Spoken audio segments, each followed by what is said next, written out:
Hey everyone, and welcome back to Brian's Horror Movies for Life YouTube channel, and welcome to this modern horror movie review video as part of my current ongoing series, taking a look at modern horror movies from the last 15 years or so. Um, so the movie we're going to take a look at today is an Exorcism movie from about 10 years ago. Oh, excuse me. Um, Let me wipe my snot off here before I pick up the movie again. Um, but the movie we're going to take a look at today is The Exorcism of Molly Hartley, which is an unrated version here. Um, there's the back.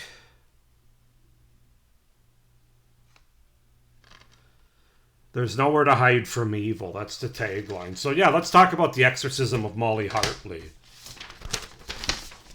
So, The Exorcism of Molly Hartley is a 2015 American supernatural horror film written by Matt Venny, or Veen, no, Venny, and directed by Stephen R. Monroe. The film is a sequel to the 2008 film The Haunting of Molly Hartley, which I have not seen.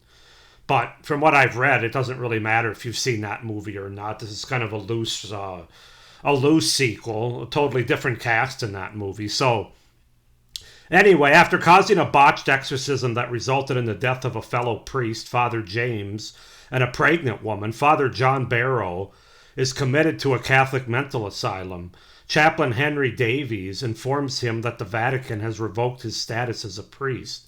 Meanwhile, Molly Hartley is arrested after police find the corpses of two friends she engaged in a threesome with the night before. While interrogating Molly, she hears strange noises before she begins to have a deeper voice and refers to herself as we. She is sent to the same mental asylum for psychiatric evaluation under Dr. Laurie Hawthorne, but her condition worsens after an insect-like creature enters her body. Hawthorne looks through Molly's past records and diagnoses Molly's symptoms as her subconscious fulfilling a claim she told her high school guidance counselor, Dr. Emerson, that she was claimed by the devil on her 18th birthday, and describes it as an incubation of pregnancy for 6 years, 6 months, and 6 days, involving that Dr. Emerson and Molly's ex-boyfriend Joseph Young were both killed in a double suicide after Molly went off to Michigan. However, after supernatural occurrences happen around Molly, Dr. Hawthorne begins to believe in demonic possession. With limited options, she asks Barrow to perform the exorcism in exchange for signing his release forms. So yeah, that's kind of the broad synopsis and the beginning of the movie. As far as the cast goes, we have Sarah Lind as Molly Hartley, Devon Sawa as Father John Barrow, Gina Holden as Dr. Laurie Hawthorne, and Peter MacNeil as Chaplain Henry Davies. So yeah, that's kind of the setup, the premise, and the cast for the 2015 Exorcism movie, The Exorcism of Molly Hartley. I'd like to tell you that this movie's groundbreaking and I really enjoyed it, but I'd be lying. It's a pretty generic, standard exorcism movie that we've tended to get over the last 20 years or so, if I'm being honest about it. It's not the worst that I've seen. There are some good things about the movie, but at the end of the day, it doesn't really reinvent the wheel or doesn't really add a whole lot new to the game. So this is going to be a pretty short review because I just don't really have that much to say about it. It's standard, but let's just go ahead and get into it, starting with the things that I did like about the movie. And I have to say, I do think it does a pretty good job of building some tension in the first couple acts of the movie as we're introduced to our two main characters, and especially the Molly Hartley character. Once there's a crime scene she's involved in the first act, it kind of does a good job of building tension from there with birds hitting the windows and dying and bugs crawling into nostrils and things like that. I thought it created some unsettling atmosphere in the mid part of the movie. I also thought the performances by the leads here, specifically Devon Sawa, who of course most people know him from Idle Hands as well as the Final Destination movie, and Sarah Lind as well. I thought they really both give solid performances and do a great job of making the viewer of this movie feel those characters' weaknesses and emotions as they're experiencing them throughout the movie. I thought the really solid performances by both of them. And really, I think the whole cast, even though it's not a big cast, was fine in this movie. But those two really set the tone, in my opinion. They were given a lot to do, and I thought they delivered. I will admit it was sort of clever having Father Barrow complete an exorcism that was not supported by the church. And therefore, in the eyes of this movie, it's unholy, leading to a potential Antichrist rising up, or return, if you will.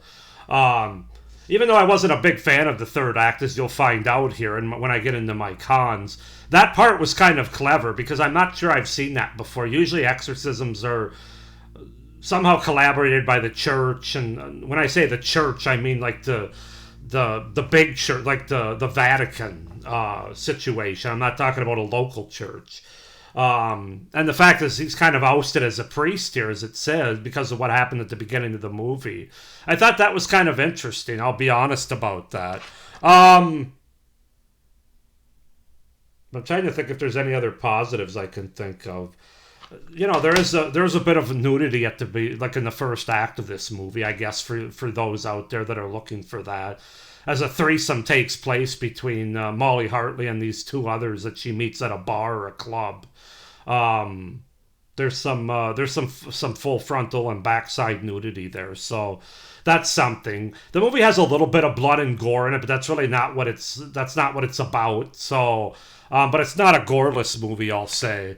But getting into my cons for the movie, as I said before, it's just a pretty standard generic exorcism movie that really doesn't bring much new to the game, or it doesn't really bring anything interesting to the table, in my opinion. Yeah, I don't know. I just didn't feel like it added a lot. I mean, it tries to do the thing with the bug here.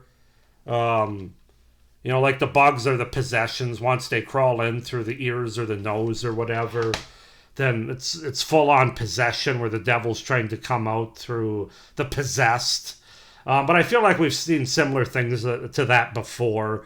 The third act was not all that well contrived, in my opinion, or conceived, I should say, not contrived. I don't know why I use that word, but the third act was not all that well conceived, especially since I feel like we have seen that sort of plot twist a million times before, whether they've been in possession movies, exorcism movies, or supernatural movies.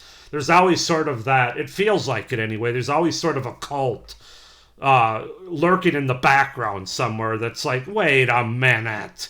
And that's kind of how I felt with this movie. It's just kind of like, really? You guys had to go there, huh? And it just didn't do anything for me. It really didn't work. It was predictable. It was lazy. The movie thinks it's being clever by doing that, and that's somehow original, but it's anything but, in my opinion. The plot contrivances we get to get our two main characters to the same place, this Catholic mental asylum, which I didn't even know those were things that existed. I'm not sure they are in real life. That was lazy, not really all that well thought. Excuse me. Not all that well thought out, in my opinion. And then, of course, we get our doctor / psychiatrist, psychologist, whatever she is, character for random exposition dumps and theories, basically.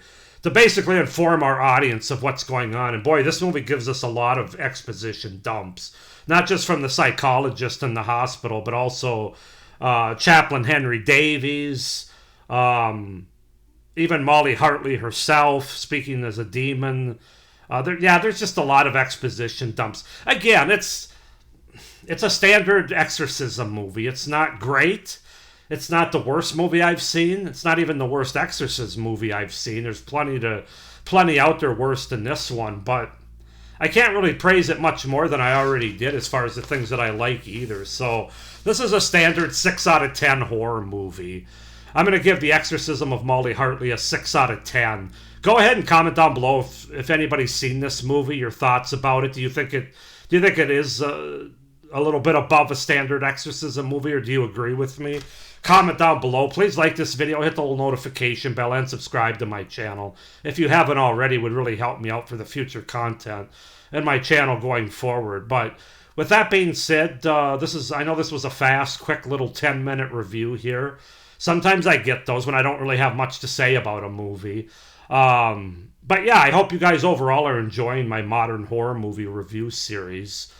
Still got about 4 or 5 more to go for the month of April coming up here, so stay tuned for that. But with all that being said, hope everybody's doing well, and as always, stay scared. Bye.